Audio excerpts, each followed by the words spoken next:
What's going on, guys? So I'm back with another Sunday watch list. But before I get into the watch list, I just want to let you guys know that I did drop a course called the Market Mastery Blueprint, where I literally cover everything from A through Z, and I also include a list of high probability setups, and I cover how to trade them. It's literally a whole module. So I just want to let you guys know that before I get into the Sunday watches, you guys could use code Sunday for 10% off. But with that being said, let's get right into the watches, right? So this week we have a lot of earnings coming up. I believe we have Google and Meta. Let me pop up the list real quick. So these are all the earnings we have this week. A lot of big companies, as you guys can see, we have Amazon on Thursday, big market mover. We have Enphase, UPS, Meta, Boeing, Microsoft, Google, Snapchat, Visa, right? A lot of big companies. We have Spotify, 3M. So this week can definitely, I definitely don't want to be swinging anything until after these because, these have a big impact on the overall market. ExxonMobil on Friday, a lot of energy stocks on Friday, right? Chevron. So it should be an interesting week, but so these are the levels I will be watching for SPY this week. We do have aggressive selling pressure. Look at the volume on this daily chart. This next key level is going to be this 420 level. As you guys can see, that's the last level of support holding us up.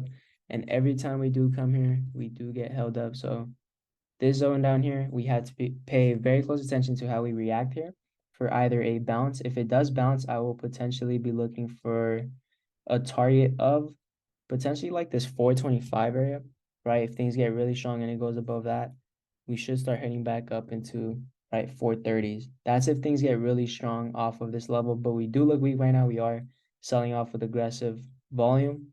So if we get a clean break and retest, we have to make sure that it fully breaks and retests because last time we did get a fake breakout on this day, which was October 4th. Let's see that on a 5-minute time frame. So I believe it was pre-market, right? Pre-market, we got a break below it, and pre-market over here is how we held really well. So this is a huge level of importance that continuously just bounces, right?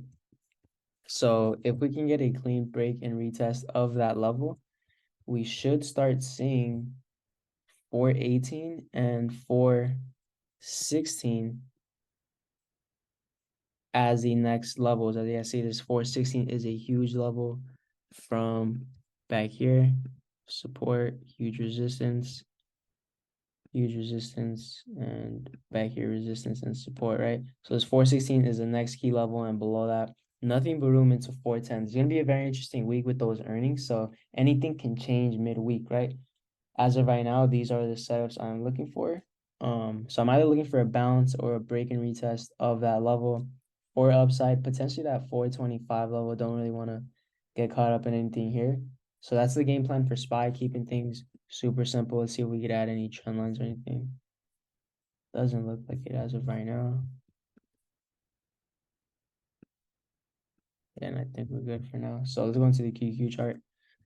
QQQ, very, very similar game plan, right? The key level for the Qs is going to be is 351. It looks like we have a level here. 351. 4 hour real quick. So it looks like this zone is getting held up here. This whole zone down here. 351 to 353.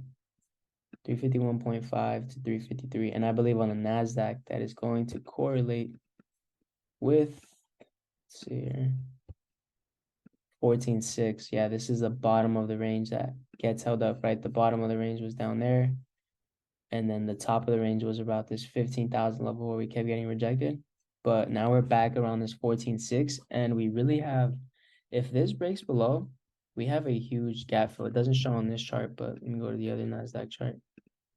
We have a huge gap fill here below 14.6. All right, show you guys. Below this 14,600, we have a gap fill down into 14,527. So that's about a 80-point move, right? 100 to 80-point move if we can get that breakdown. And then below that, literally nothing but room down into 14,000. So I'll correlate those levels with QQ right now. Show you guys. So as you guys see, this is going to correlate with that 14,600, and below that should be down, room down into here and room down into there, as you guys can see. So a lot of room to the downside if we can get a break below this. 350 is a psychological level that you definitely want to pay attention to as well. So those are the levels I will be paying attention to for downside if we get a clean break and retest. If we start to hold up and bounce, we're probably going to get a move back up into, right, like this 359 to 360 area. And if we go higher, 362. But we'll see how it goes, right? We have a lot of selling pressure. It could definitely be a relief bounce, but it may not be as aggressive. I will continuously just be paying attention to price action down at this level for either bounces or a break and retest, right? So that's the game plan for QQQ. Apple, I really do like this setup on Apple. As you guys can see, this was a huge level of demand, kept bouncing off this area multiple times. When we break below it, we use it as supply. We are officially back below it, and a retest of that, I will be looking for rejections in that 173.5 to 174 area. It has multiple confluences. If I grab a fib retracement from Friday's high to the recent low, we have the 382 retracement in that zone. So this one I'll be supply. And on a 5-minute time frame, we have multiple rejections right here on Friday as well, right? When we broke below it, rejections. So we'll be looking for rejections in this zone with that confluence. I believe we have a 200 in there as well. Yeah, the 200 simple moving average should start to move down in the morning. It all depends on how we open up, but this looks like a good rejection for Apple coming into Monday. So the levels to the downside will be, let's see, or if we can get a clean break of Friday's low of 172.4, that gives us room down into 171. So that is the move that I will be paying attention to for Apple. Should look something like this, right? Pull back into the zone for another leg down. So keep eye on that for sure. Amazon, we're starting to head down into these demand zones on Amazon as well. As you guys can see, potential rejections around.